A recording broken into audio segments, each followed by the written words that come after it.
Good day everyone, I'm Lance Ramos from BSIT 3 Y1-2 and I'm here to explain the Laboratory 1 Problem 5. So first is magde-define tayo ng function which is the check guess na tumatanggap ng dalawang argument, the secret and guessed.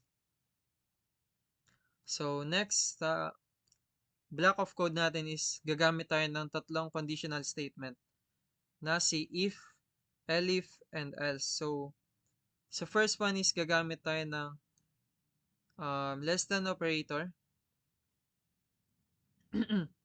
which checks if guess is less than secret na magre-return ng too low if the condition is met.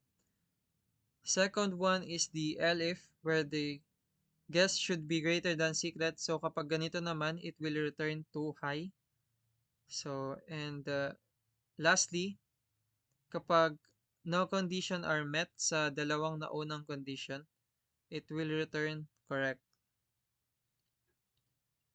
So next one is gagamit tayo ng import na random module which is yung nakalagay sa taas para gumawa ng isang random integer sa pagitan ng 1 at 1 to 10. So nakalagay ito sa variable na secret. So next is the for loop. So dito sa for I in range number 3. So dito is eksaktong tatlong beses na pwede kang umulit o hulaan yung secret number. So dito naman natin ini-store yung mga hiningi na input bilang string. So next is tinatawag naman yung function gamit ang secret and guess natin. Pagkatapos ay gagamit tayo ng condition where kapag correct ang result, ang lalabas na output ay ito. Then next is the else na nasa ilalim ng if statement.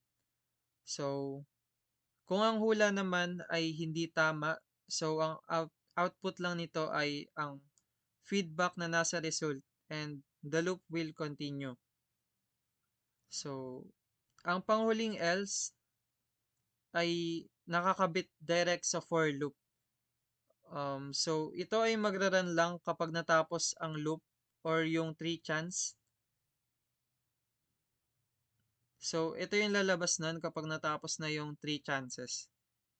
Sorry, the number was secret.